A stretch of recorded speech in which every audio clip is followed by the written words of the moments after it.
Medyo nakaproblema tayo sa mga process na ating na-experience dito sa ating pagsasakong ating palayan, tinamaan ng rice blast.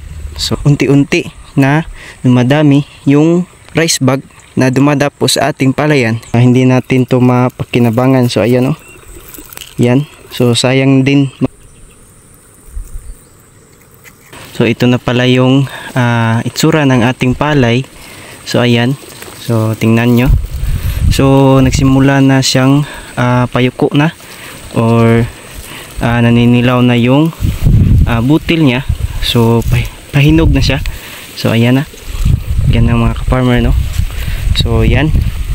O ganito na siya mga ka-farmer. Ayan. So ngayon lang tayo nakapag video mga ka-farmer kasi nga medyo busy nga tayo sa pag-asikaso ng bawat gawain dito sa ating sakahan. So ayan. So ngayon lang tayo makapag update mga ka-farmer. So ayan, oh. So ganito na yung itsura niya. So yun na nga mga ka-farmer. At una, tinamaan itong ating palayan, tinamaan ng rice blast. So ayun. At kalaunan ay na okay naman siya. At ganito ngayong itsura niya ngayon. So ayan. At pagkatapos yun, nag-apply tayo ng abono for top dress. At unti-unting gumanda yung palay. Yun na nga.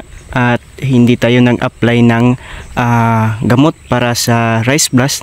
At pero hindi natin expect na pagkatapos pala natin mag-apply ng abono or yung top dress na ay na okay naman yung bawat dahon ng ating palay. So ayan, oh. So ayan.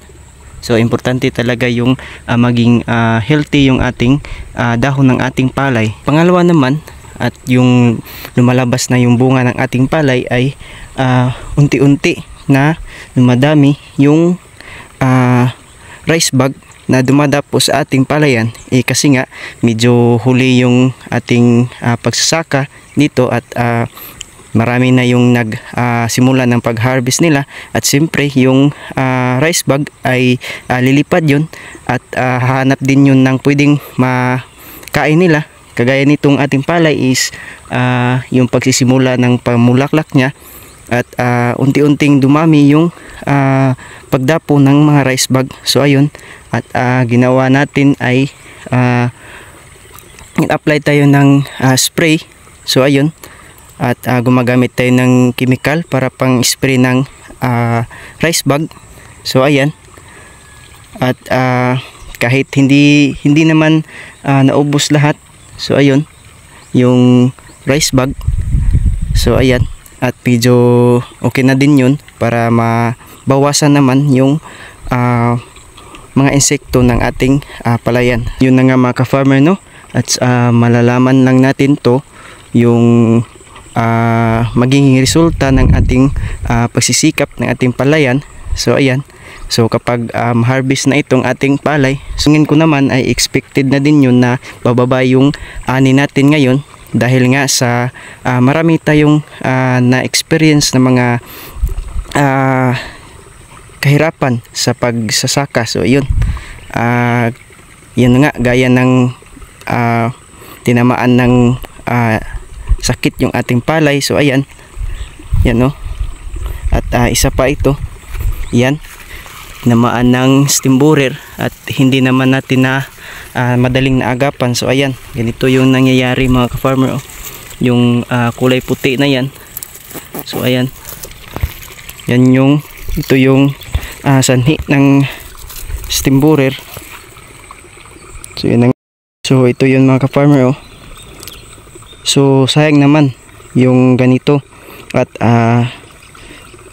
hindi natin to mapakinabangan. So ayan, oh. Yan. So sayang din mga ka-farmer. So yan. Ang variety pala ng palay na ito mga ka-farmer ay triple to. So ayan.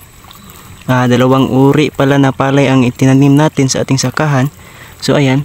So ito naman ay yung triple to. So ayan. Nagsimula na yung paghinog niya. So ayan, oh. Ganyan yung itsura niya mga ka-farmer. So medyo ano lang yung itsura niya. At kung napapansin nyo yung medyo may mga itim-itim na kulay ay dahil po yan sa epekto ng palaging umuulan dito at saka at kinakain ng piyangaw.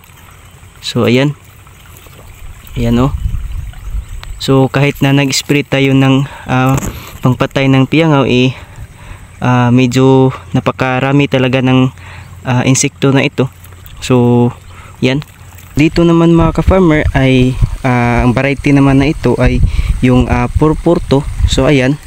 So kung mapapansin nyo yung kaibahan ng forma niya sa tripulto na variety. So ayan, so dalawang ori pala itong variety ng ating palay na itinanim. So ito medyo matagal yung process niya. So ayan, so kakayuko pa lang ng uhay niya. So ayan oh. So ganyan. So iba doon sa may variety na tripulto. So nagsisimula na yung paghinog niya. Ito naman sa part na ito ay mayroon na siyang hinog na bunga ng palay. So kumbaga hindi nagkasabay yung process ng bawat bunga niya. So ayan. So ayan oh. Dun sa part na yun ay mayroon pang hilaw na kulay. So kakayuko lang. At dito naman sa part na ito ay mayroon ng hinog. So ayan oh. Tingnan nyo. So ayan. So ayan na. So yun na nga mga ka-farmer no. So for this video at i-update ko na lang kayo sa susunod na baka sa pag-harvest na siguro. So ayun. At i-share ko lang sa inyo kung bababa or tataas yung ani natin ngayon. So ikukumpara natin doon sa unang season ng ating pagsasaka. So yun lang mga ka-farmer no. So kung bago ka pala sa aking channel ay paki-like ang ating video. So ayun mga ka-farmer, kung nagustuhan mo ito at saka kung hindi ka pa nakapag-subscribe, i-click mo na yung subscription button. So ayun. So yun lang mga ka-farmer no. So salamat sa panood. See you next video. So God bless.